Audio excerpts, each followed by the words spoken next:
Bonjour à tous ceux qui nous regardent et qui nous écoutent. Donc nous repartons cet après-midi sur la question du psaume 23. Jusque maintenant, on a eu trois aspects de ce psaume. Premièrement, Dieu, le roi comme berger. Deuxièmement, les verts pâturages.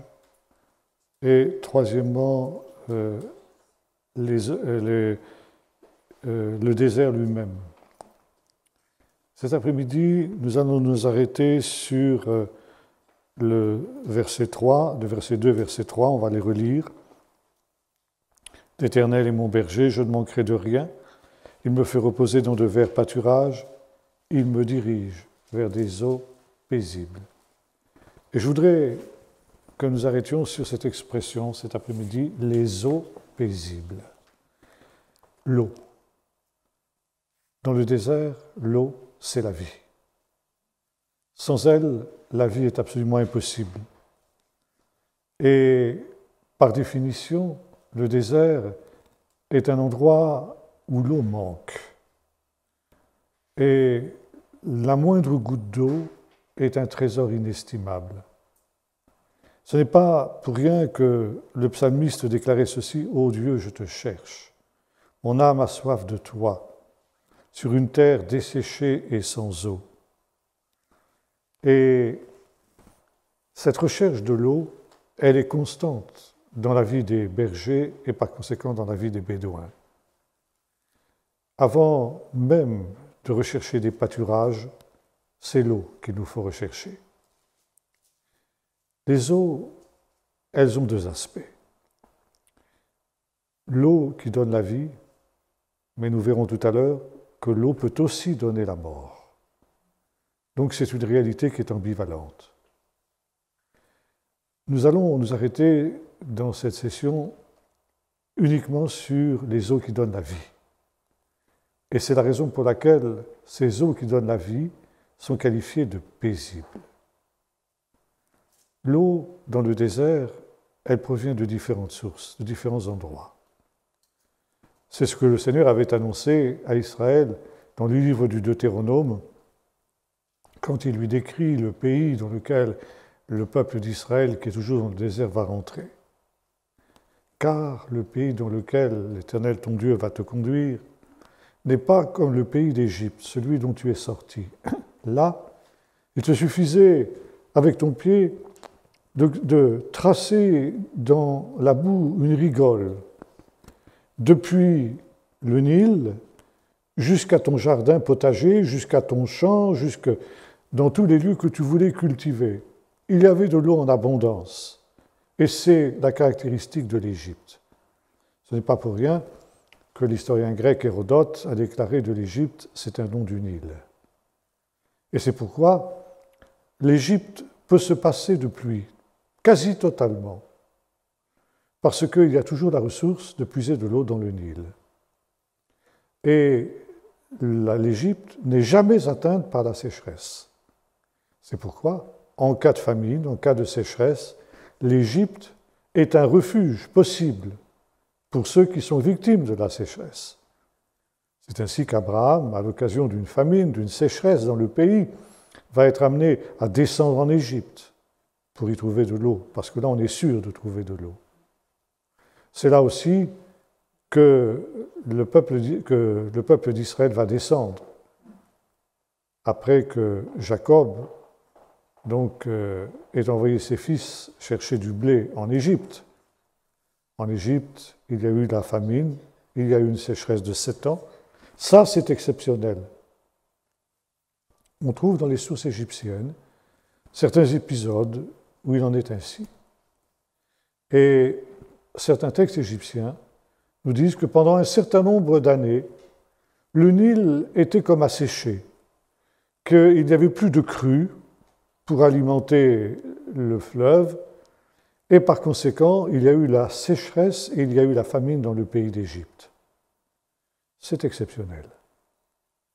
Et l'histoire des 7 vaches maigres et des 7 épis maigres est là justement pour montrer le caractère inhabituel et totalement incongru de cette famine qui s'est abattue sur le pays d'Égypte.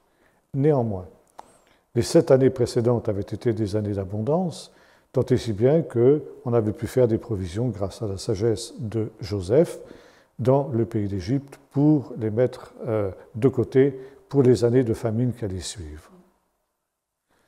Et c'est aussi la raison pour laquelle le peuple d'Israël va descendre en Égypte. Au moins en Égypte, on est sûr qu'on n'a pas besoin de s'inquiéter de la question des pluies, qui est toujours essentielle au Moyen-Orient. Donc, Dieu dit à Israël, le pays dans lequel tu vas rentrer, le pays de Canaan, n'est pas du tout comme le pays d'Égypte. Là, il n'y a pas de source naturelle qui coule. Et pour pouvoir cultiver ce pays, eh bien, on ne peut compter que sur l'eau du ciel, c'est-à-dire sur les pluies. Et les pluies sont quelque chose, évidemment, d'essentiel dans le pays d'Israël. Il y a dans la Bible 3 types de pluies différents qui sont mentionnés. D'abord, on pourrait parler aussi des eaux paisibles. Ça veut dire des eaux qui ressemblent un petit peu aux eaux du Nil. Le Nil est un fleuve qui est paisible. Et il nous est dit qu'il fut un temps où la région de Sodome était aussi une région qui était arrosée par des fleuves qui faisaient que sa fertilité est absolument garantie. Il nous est dit qu'avant que le Seigneur ne bouleverse les villes de Sodome et de Gomorrhe, c'était dans toute cette région comme un jardin de l'Éternel, ça veut dire comme le jardin d'Éden, comme le pays d'Égypte. Il y a donc ici une assimilation qui est faite entre le jardin d'Éden et le pays d'Égypte. Quelle est la caractéristique commune au pays d'Égypte et au jardin d'Éden? Le jardin d'Éden, lui non plus, n'avait pas besoin de pluie pour sa fertilité. Il y avait 4 fleuves qui sortaient de l'Éden et qui arrosaient toute la terre. Et ce faisant, il n'est pas nécessaire qu'il y ait des pluies. La région de Sodome était une région dans laquelle il y avait aussi des eaux paisibles qui coulaient. Des eaux paisibles, on en connaît un peu. On pourrait parler par exemple du Jourdain, quoique le Jourdain n'est pas toujours paisible. Mais il y a certains affluents du Jourdain. Et je pense en particulier à un torrent, appelons-le comme ça, un torrent qui coule toute l'année et qui s'appelle aujourd'hui Wadi Arat, mais qui s'appelait à l'époque le torrent de Kérit. Ce nom vous dit certainement quelque chose. Kérit, c'était l'endroit où Élie avait été se réfugier au moment de la famine qui s'était abattue sur le pays d'Israël. Et là, des corbeaux venaient lui donner à manger et il buvait l'eau du torrent jusqu'au moment où la sécheresse était tellement forte que même l'eau du torrent a séché. C'est très rare, parce que de fait, le torrent de Crite est un torrent qui est toujours alimenté en eau, hiver comme été. Dans la Bible, ce torrent porte aussi un autre nom, il s'appelle le Prat. Prat, c'est le même nom que le fleuve de l'Euphrate. Et le Prat prend sa source non loin d'Anatote, d'où Jérémie était originaire. Et Jérémie le connaissait bien, ce torrent. Et c'est un torrent qui dégage une telle humidité qu'on ne peut absolument rien conserver sur ses bords. Et Dieu lui demande un jour de prendre une ceinture de lin et d'aller la cacher près du torrent de Crite, près du Prat. Et là, quelques jours après, le prophète reçoit l'ordre d'aller récupérer cette ceinture. Elle est entièrement pourrie. Il a suffi de quelques jours, passés à côté du Prat. L'humidité est telle dans cet endroit-là que, eh bien, même le vêtement de lin a pourri en l'espace de quelques jours. Intéressant de noter que cette expression, le torrent de Prat, est traduite dans la plupart de vos Bibles par le fleuve de l'Euphrate. les traducteurs de la Bible ne connaissent pas la géographie du Moyen-Orient, et comme Prat et Euphrate, c'est le même mot en hébreu, ils ont confondu les deux. Ça veut dire que Jérémie a pris un vol direct El Al depuis Tel Aviv jusqu'à Bagdad pour aller déposer cette ceinture à côté de l'Euphrate, et il est revenu le jour même, bien sûr, par le vol de retour. C'est là aussi qu'il a reçu de Dieu l'ordre d'aller jeter le livre de ses prophéties dans l'Euphrate. Jérémie n'était pas à cet endroit-là. Par conséquent, c'est bien du torrent de Prat dont il s'agit. Et c'est précisément l'existence de ce torrent qui va donner naissance à la ville de Jéricho. Jéricho qui est une oasis toujours abondante parce que justement elle est alimentée par le torrent de Prat. Mais à part ce torrent, il y en a peu qui soient alimentés en permanence. Il y en a deux autres qui sont de quelque importance, le Yarkon et puis le Kishon dans le nord où Élie a massacré les prophètes de Baal et les prophètes d'Astarté. Mais à part cela, eh bien, on a essentiellement ce qu'on appelle des oueds. L'oued, c'est un torrent qui est à sec, disons, 9 mois par an. Et encore, je suis modeste. Disons 11 mois par an à peu près. Les plus chanceux sont alimentés en eau à peu près pendant 1 mois. C'est dire qu'ils ne sont d'aucune utilité pendant la plupart du temps. Et lorsque viennent les pluies d'hiver, ils peuvent soudain prendre des proportions extrêmement importantes, on verra ça tout à l'heure. Et notamment, quand vous voyagez dans le désert, il est très intéressant de remarquer que c'est l'été, il fait une chaleur torride. J'étais en Israël, dans le désert, il y a quelque temps de cela, il faisait 45 degrés de chaleur. Et quand vous êtes dans le désert et qu'il fait cette température-là, vous traversez un oued. Vous avez un piquet indicateur d'ailleurs qui marque la profondeur. Et vous avez un avertissement. Attention aux inondations. Vous dites, ça va pas très bien la tête. Des inondations ici. Mais si vous repassez l'hiver et vous revenez au même endroit, vous n'avez plus du tout envie de rire. En effet, au moment des pluies d'hiver, ces torrents qui sont à sec peuvent soudain s'enfler d'eau avec une rapidité absolument extraordinaire et ils déferlent. Alors, le problème, c'est que les eaux de ces oueds, elles ont tendance à se perdre. Et déjà à l'époque biblique, on avait prévu un certain nombre de techniques pour pouvoir garder, sinon la totalité de ces eaux, du moins tout ce qu'on pouvait récupérer pour le mettre en réserve pour les mois d'été. Et on creusait ce que l'on appelle en hébreu des gevim. Alors je suis désolé, mais il n'y a pas d'équivalent de ce mot en français. Il n'y a pas de traduction exacte. Tout simplement parce que dans nos pays d'Europe, on n'a pas du tout cette situation-là. On n'a pas du tout ce problème des oueds. Qu'est-ce que c'était que des gevim? On traduit en général par des fosses.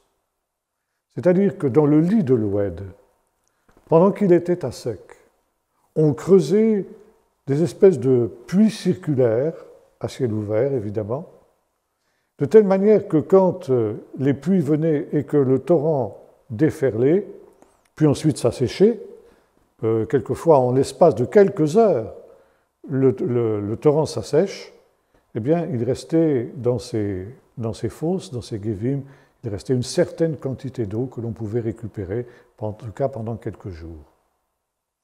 Vous avez un épisode où il est question de ça lorsque les rois de Jérusalem, les rois d'Israël, du Juda et d'Édom s'en vont à la guerre contre Mécha, roi de Moab. Vous trouvez ça dans le deuxième livre des rois, pardon. Et là, ils vont se perdre dans le désert. Ils ne connaissent pas les routes, ils n'ont pas de bons guides, ils n'ont pas de bons bergers, comme on disait tout à l'heure, ils vont s'égarer. Et toute l'armée, évidemment, c'est toute une armée qui doit boire. S'il n'y a pas d'eau, c'est toute l'armée, il n'y a même pas besoin de combattre, c'est la défaite totale. Alors ils font venir le prophète Élisée, disant, Élisée, donne-nous une parole de Dieu pour nous sortir de là. Et Élisée reçoit une parole, il dit, que l'on creuse des Gévim, des Gévim, des Gévim. Alors on s'empresse dans le lit des oueds de creuser des Gévim, et c'est alors qu'une pluie providentielle tombe, et ces fosses vont se remplir d'eau, ce qui va permettre à l'armée d'être sauvée, non seulement d'échapper à son sort, mais également de remporter la victoire sur les ennemis, comme l'Éternel l'avait annoncé. Jérémie nous parle aussi d'une famine qui avait marqué son temps. Et il nous est dit qu'il décrit de manière dramatique la situation des habitants de Juda qui sont à la recherche d'eau. Et notamment, on creuse des Gévim, mais malheureusement, les pluies ne sont pas au rendez-vous. C'est bien que ça ne sert à rien. Maintenant, Jérémie va aussi intervenir sur un autre plan, au sujet du Prat. Et dans le premier chapitre de son livre, il nous dit ceci, de la part de l'Éternel. « Ils m'ont abandonné, moi l'Éternel, moi qui suis une source d'eau vive, pour se creuser des citernes crevassées qui ne retiennent pas l'eau. » C'est un petit peu la même idée.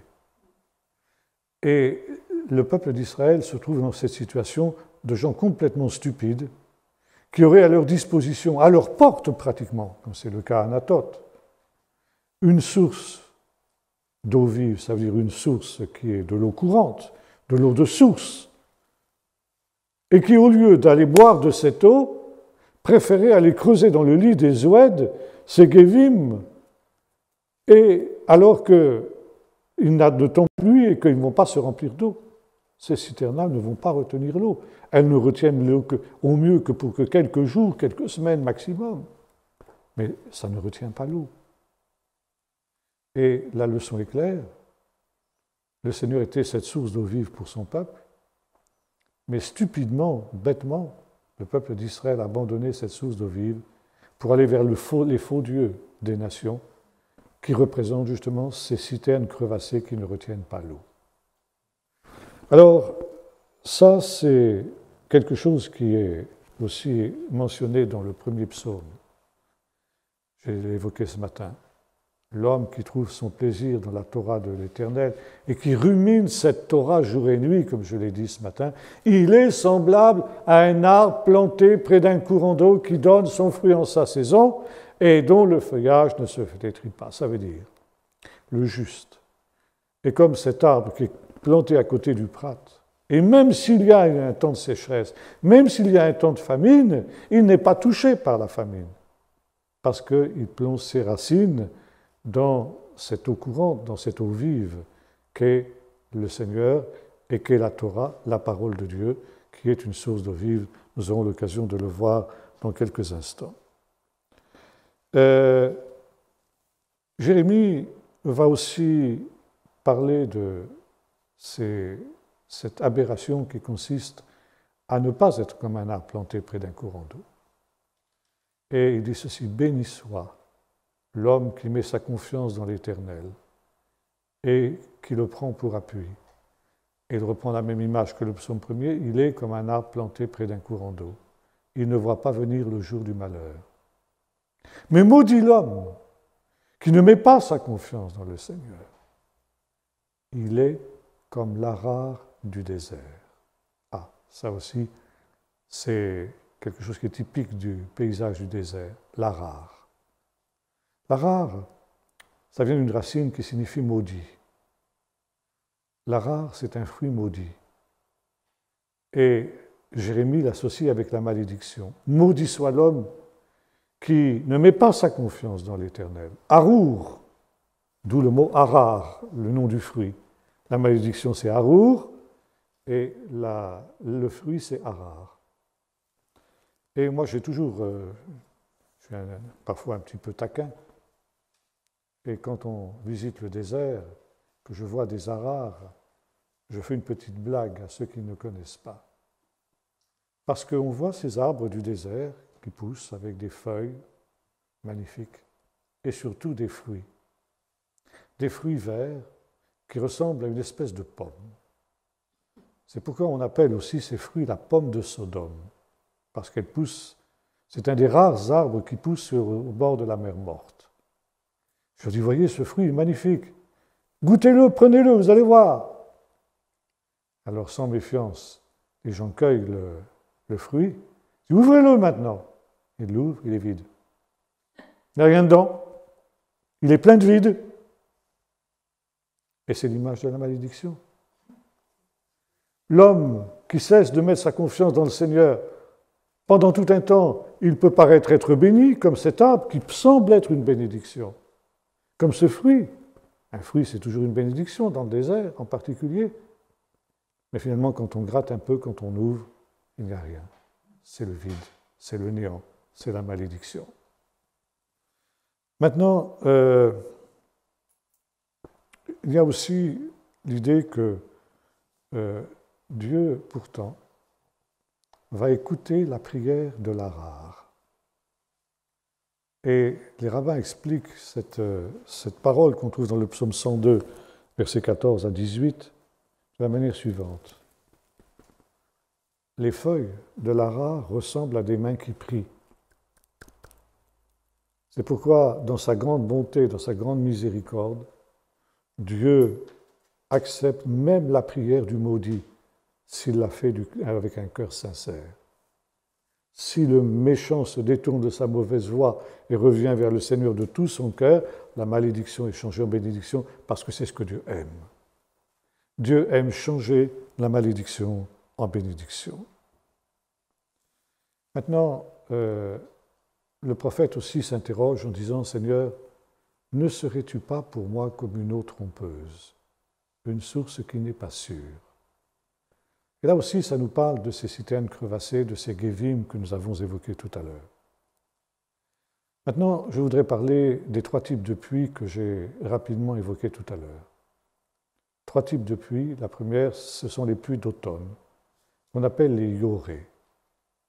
Yoré, ça vient d'une racine, l'irote, qui signifie tirer, viser un but, chercher à atteindre une cible. Comme un archer qui, avec une flèche, ajuste une cible et puis tape en plein dans le mille. Et c'est ça, les premières pluies, c'est un petit peu ça. Et c'est en relation avec un texte qu'on trouve dans le chapitre 45 du livre du prophète Ésaïe qui nous dit ceci. De la même manière que la pluie et la neige ne tombent pas sur la terre sans avoir fécondé la terre, donné du pain à celui qui sème et de la semence à celui qui moissonne, ainsi en est-il que la parole qui sort de ma bouche, elle ne revient pas à moi sans avoir accompli son dessein, le but pour lequel je l'ai envoyé. Vous voyez, viser un but. Et le propre des yoré et des pluies d'automne, c'est qu'effectivement, c'est quelque chose, un phénomène qui semble quasi miraculeux. Depuis le début d'avril jusqu'à, disons, la fin octobre, il n'est pas tombé une seule goutte d'eau sur la terre d'Israël. Pendant tout l'été, il n'y a pas d'eau du tout qui tombe. Et à la fin de l'été, tout est desséché, tout est brûlé, c'est une véritable désolation. Ce n'est pas seulement le désert qui est dans cette situation de désolation, mais c'est même le pays fertile. Parce que sans eau, qu'est-ce qu'on peut faire? La végétation se dessèche. Et soudain viennent les premières pluies. La caractéristique de ces premières pluies, c'est qu'elles sont soudaines, elles sont violentes et elles sont de courte durée. Mais lorsque le soleil est revenu, ça dure peut-être 2 heures, 3 heures maximum, et puis le soleil revient. Et quelques heures après, tout ce pays qui était complètement desséché, on a l'impression qu'il reprend vie. C'est une véritable résurrection. Le but a été atteint, féconder la terre et lui redonner vie. C'est particulièrement spectaculaire dans le désert, parce qu'en l'espace de quelques heures, le désert qui était totalement désolé, on a l'impression que ça devient un jardin d'Éden. Apparaissent des fleurs d'une beauté à vous couper le souffle. Et ces fleurs, elles vont durer quelques heures, le temps que le soleil revienne, et puis elles vont se refermer sur elles-mêmes, attendant d'autres pluies pour réapparaître. Ce sont des fleurs qui sont tout à fait adaptées au climat du désert et qui, pour cette raison-là, eh bien, ont ce régime très spécial qu'on ne trouve avec aucune autre fleur, mais, encore une fois, qui sont d'une beauté stupéfiante. Et c'est pourquoi les sages d'Israël ont dit « Les premières pluies valent mieux que la résurrection des morts. » Parce qu'effectivement, on a l'impression que c'est une résurrection. Et pourquoi les premières pluies sont-elles plus importantes que la résurrection des morts? Parce que, disent les sages, la résurrection des morts n'intéressera que les justes. Seuls les justes ressusciteront. Et quand viennent les premières pluies, les justes et les méchants reçoivent aussi leur part de bénédiction. Comme dira Jésus, il fait lever son soleil sur les bons et sur les méchants, il fait pleuvoir sur les justes et sur les injustes. Jésus reprend cette idée qu'on trouve chez les rabbins à peu près dans les mêmes termes de ceux qu'il exprime. Donc ici, un but. Et il y a cette invitation, vous tous qui avez soif, venez aux eaux. Vous puiserez avec joie de l'eau aux sources du salut. Et cette pluie est véritablement le symbole même de la bénédiction. Et les premières pluies, les yorées, sont particulièrement en relation avec une fête spéciale, qui est la fête des tabernacles. Une fête qui se célèbre pendant 8 jours. Et logiquement, c'est à la fin de l'été, logiquement, les premières pluies, les yorées, doivent tomber pendant la semaine de la fête de Sukkot. Et si ce ne s'est pas produit, ce qui est souvent le cas, le dernier jour de la fête, qu'on appelle Hoshana Rabbah, ça veut dire le grand salut, on adresse au Seigneur une prière spéciale pour la pluie. Et à l'époque où le temple existait, le grand prêtre descendait à la fontaine de Gihon en portant une cruche sur son épaule. Et là, en récitant le verset d'Ésaïe, vous puiserez de l'eau avec joie aux sources du salut. Il prenait de l'eau dans cette fontaine qui, elle, est un petit peu comme la fontaine du Prat. En principe, elle ne se tarit jamais, ce qui donne l'existence de Jérusalem d'ailleurs. C'est la seule source d'eau de ce type-là dans des kilomètres à la ronde. Et il remontait au temple, accompagné d'un concours de peuple qui exprimait sa joie d'une manière telle que les sages disent, celui qui n'a pas vu la joie du jour de la cérémonie du puisage, on appelle ça Chag HaShoeva, ne sait pas ce que c'est que de se réjouir. Et là, il prenait cette cruche d'eau devant l'autel, il la répandait devant l'Éternel en disant, Seigneur, donne-nous une année bénie, une année d'abondance, en répandant d'abondantes pluies. Quand vous arrivez dans l'Évangile, vous voyez que Jésus est allé dans l'Évangile de Jean, chapitre 7, chapitre 6, chapitre 7. Jésus est allé à la fête des tabernacles à Jérusalem. Il a célébré à Jérusalem la fête des tabernacles. Et il nous est dit que le dernier jour, le grand jour de la fête, le jour du grand salut, qui était en même temps le jour de la cérémonie du puisage, Jésus, debout dans le temple, déclara « Si quelqu'un a soif, qu'il vienne à moi et qu'il boive. Si quelqu'un croit en moi, des fleuves d'eau vive couleront de son sein, comme dit l'Écriture. » Il dit cela de l'Esprit que devait recevoir ceux qui croiraient en lui. L'Esprit n'avait pas encore été répandu parce que Jésus n'avait pas encore été glorifié. Voyez-vous, Jésus a profité de cette cérémonie qui indiquait finalement un signe eschatologique, un signe qui devait être en relation avec les choses dernières, pour dire, eh bien, c'est en moi que ça s'accomplit. Si vous ne connaissez pas cette coutume-là, vous ne pouvez pas comprendre la relation qu'il y a entre ce dernier jour de la fête, où Jésus a déclaré ces choses, et le fait que le grand prêtre venait prier pour la pluie ce jour-là. Et il y a un autre élément intéressant aussi, c'est que le mot « yoré », c'est le même mot que celui qu'on trouve dans le mot « Torah ». la Torah, c'est quelque chose qui est la parole de Dieu, qui est souvent comparée à de l'eau. Par exemple, il est écrit que ma parole soit comme la rosée et ce que je vais dire comme les paroles de ma bouche. C'est Moïse qui dit ça dans le chapitre 32 du livre du Deutéronome, au moment où il va chanter le cantique prophétique qui va annoncer le sort d'Israël dans les temps à venir après sa mort.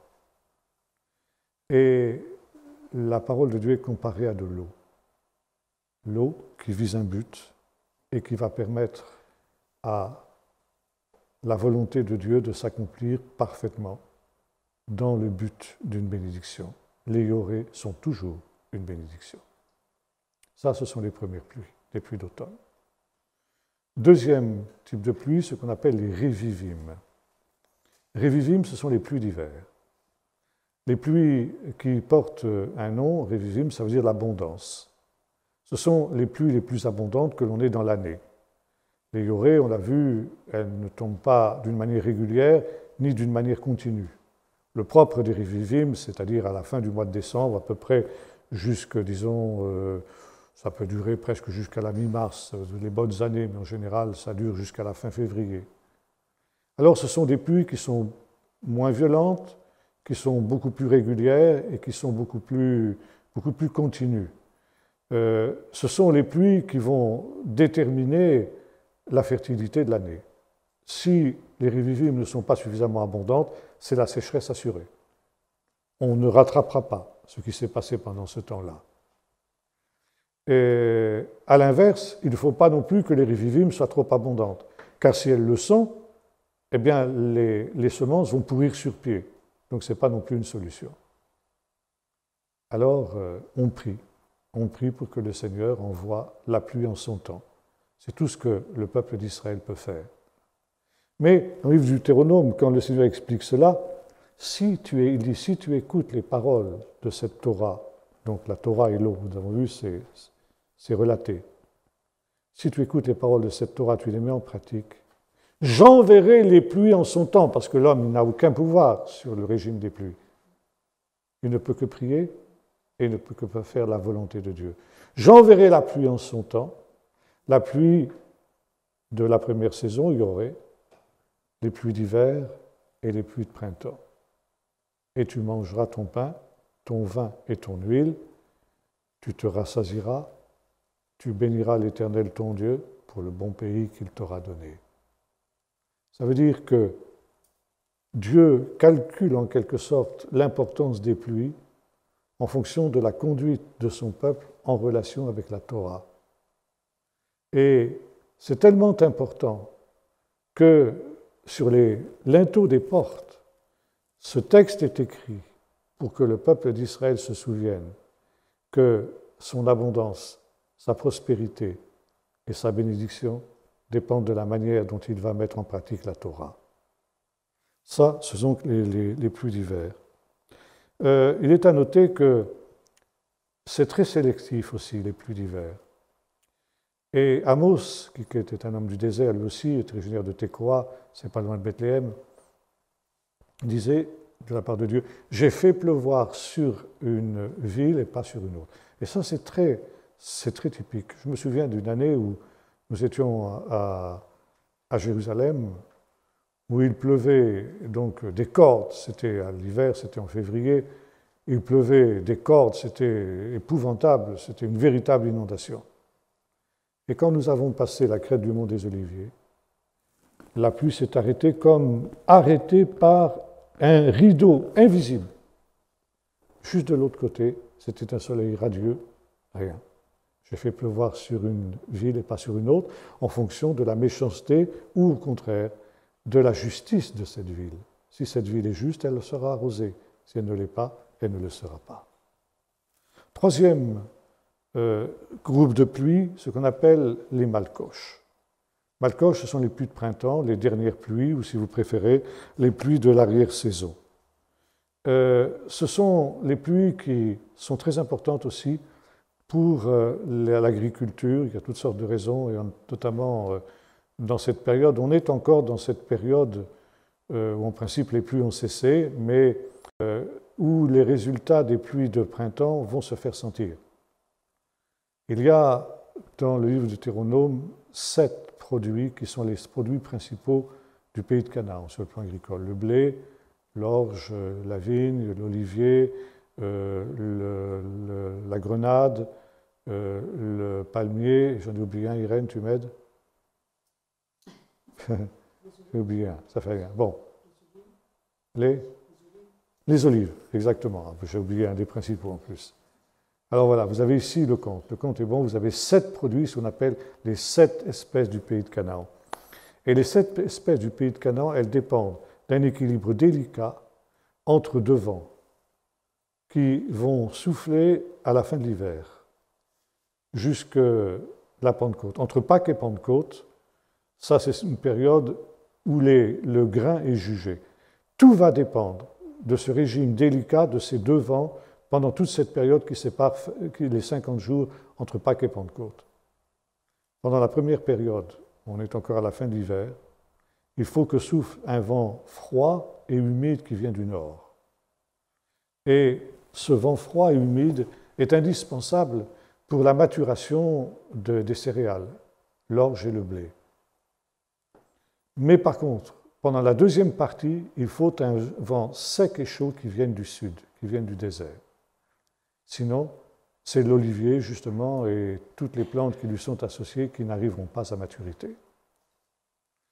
Et cette situation, eh bien, crée une situation d'angoisse. Pendant toute cette période, on n'a aucun pouvoir. On ne peut faire qu'une chose, prier. Prier le Seigneur pour que ce régime des vents atteigne son but. Et vous voyez ici à quel point le climat d'Israël est directement lié avec l'état spirituel du peuple, avec la situation dans laquelle il se trouve par rapport à la Torah. Et lorsque tombent les pluies, eh bien sûr, c'est la bénédiction de Dieu, c'est l'image de la résurrection, on l'a vu tout à l'heure. Maintenant, que va-t-il se passer après Pâques, quand on entre dans l'été et qu'il n'y aura plus une seule goutte d'eau pendant 6 mois? Alors, 2 choses. Première chose, la rosée. Le lendemain de Pâques, on cesse de prier pour la pluie, car pendant l'hiver, tous les jours, on prie pour la pluie. Mais le lendemain de Pâques, on prie pour la rosée jusqu'à Sukkot, où l'on va à nouveau prier pour la pluie. Et les plantes ne vont vivre que par la rosée, qui peut être une rosée extrêmement abondante d'ailleurs. La rosée de l'Hermon qui descend des montagnes de Sion, c'est là que le Seigneur envoie sa bénédiction, Psaume 133, que vous connaissez sans doute. Et puis, une autre manière de pouvoir arroser et de pouvoir avoir de l'eau, il y a 2 manières en fait.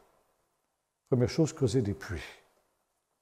Un puits, c'est une fosse qui est creusée dans le lit d'un oued en général, parce que dans le lit de l'oued, il reste toujours une certaine humidité. Et en dessous, il y a une nappe phréatique. Et par conséquent, on va essayer d'atteindre une nappe phréatique qui va permettre de faire jaillir de l'eau. Le puits, donc, donne une eau qui est une eau naturelle, une eau qui jaillit du sol lui-même. Ça, c'est le puits. Et à côté du puits, il y a la citerne. Il ne faut pas confondre les deux. Souvent, les traducteurs font cette confusion-là. Elle est malheureuse. Une citerne, c'est un réservoir artificiel qui est creusé dans le rocher, imperméabilisé, et tout autour de la citerne, on creuse des canaux qui convergent vers la citerne en question. Et quand l'eau tombe, elle est récupérée par les canaux et conduite vers la citerne pour qu'on puisse l'utiliser pendant les mois d'été.